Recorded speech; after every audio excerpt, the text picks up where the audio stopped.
campaign is over. The Dow Industrials closed up more than 300 points.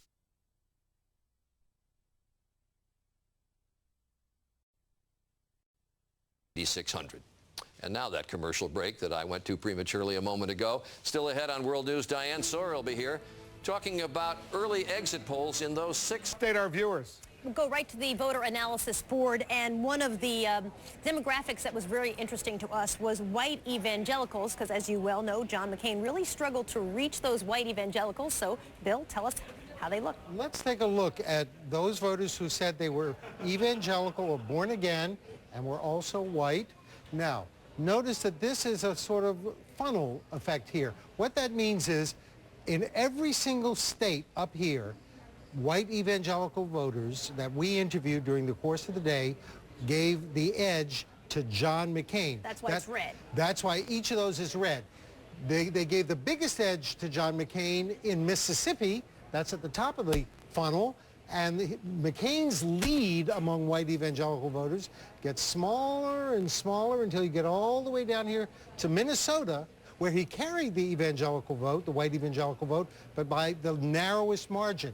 In the country as a whole, white evangelical voters voted 72% for McCain, 26% for Obama. Is that as good as George W. Bush? Well, I was going to ask you, really what matters is how does that compare to how Bush did in 2004? It's a little less of a performance with this group. Bush got 78% of white evangelicals. Drop. So it's a 6-point drop for John McCain. But as you can see here, in every state where we interviewed white evangelical voters, McCain had the edge. It'll be interesting to see, because I know there's a question on the exit polls we'll be able to look into a little bit later tonight. Governor Palin, of course, had a great appeal to those white evangelical voters. We'll be able to dig down and see, did she help the ticket? Did she hurt the ticket? As we go through the night. Yes, we will. All right, Bill, thank you. And Wolf will send it right back to you. All right, guys, I love these numbers, and our viewers should know they can go to CNN.com, and they can get a lot of information. Here's what you need to do throughout this night. Watch us here on CNN. Also, with your laptop, go to CNN.com, because you'll be getting all the information coming in from all these key races all over the country. We'll take another quick break, but we're only just getting started. Polls in 6 states will be closing at the top of the hour. Get ready. We're here at the CNN Election Center. We'll be right back.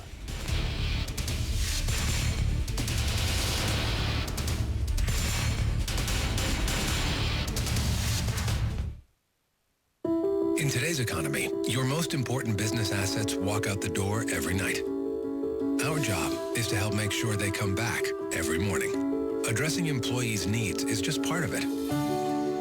We also tackle some of the toughest economic and strategic challenges facing your business. Rising healthcare costs, finding and retaining the best people to help your business achieve and sustain success. Human resource professionals.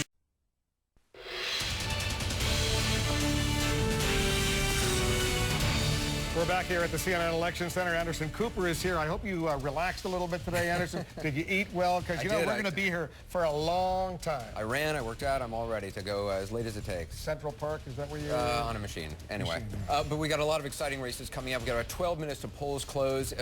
Some key races that will really give a sense of where this race is heading tonight. We're going to find that out in the next 11 minutes. Yeah, let me walk over, because some states are closing at the top of the hour. Let me show our viewers what's going on. In 11 minutes and 49 seconds, Georgia, Indiana, Kentucky, South Carolina, Vermont, and Virginia. Those states will be closing. 2 of those states, polls have, and a lot of the states have already closed in Kentucky and Indiana right now, and we're getting the results, and you can see those results coming in at the bottom of the screen. But all of those states, the polls will be closed. Georgia, we're anxious to see what's happening in Georgia, because it wasn't expected to be a battleground state. We'll see if it turns out to be a battleground state. There's an important Senate race that's underway there as well. Indiana and Virginia, those are battleground states, so we're going to be watching those very, very closely. Kentucky was widely assumed to be going for John McCain, as was South Carolina. Vermont solidly in the red corner, but we're going to be watching all of these. More states will be closing at 7:30 p.m. Eastern, then at 8, 9, 10, and beyond. All right, we're going to go back to Anderson Cooper. He's got the best political team on television ready to assess. I'm really interested in Virginia and Indiana. I think, like all of us, see what happens at the top of the hour. It is remarkable when you think about it. Virginia, Indiana has not on for a Democratic president since Lyndon Johnson. Georgia went for Bill Clinton in 1992. That was the last time they voted for a Democrat for president. What are you looking for in Indiana, in Virginia, in Georgia, which is going to happen in the next 10 minutes? Well, I think Virginia is going to be a key, because if Virginia goes for Obama, then yeah, I think you will have a sense that Obama would be having a very good night. It's a state that folks in the Obama campaign believe that John McCain took for granted, Anderson, and they think that McCain should have been in that state more. I was told, for example, an Obama staffer said to me, "Where did we go the day after we got the nomination?"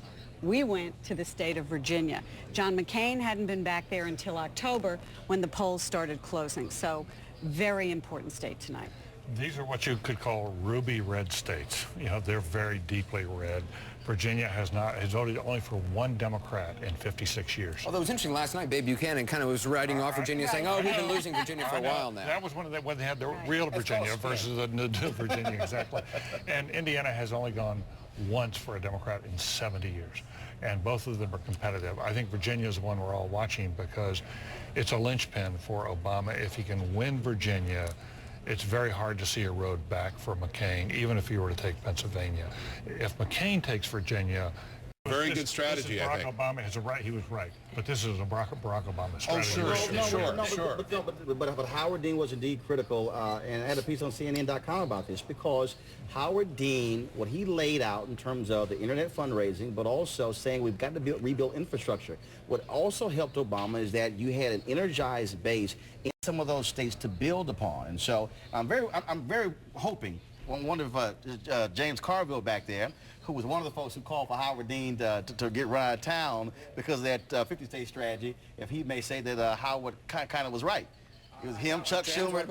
First of all, it's erroneous. I didn't say that he should get run out of town for a 50-state strategy. I said he should be run out of town for leaving $10 million on the table after the 2006 election.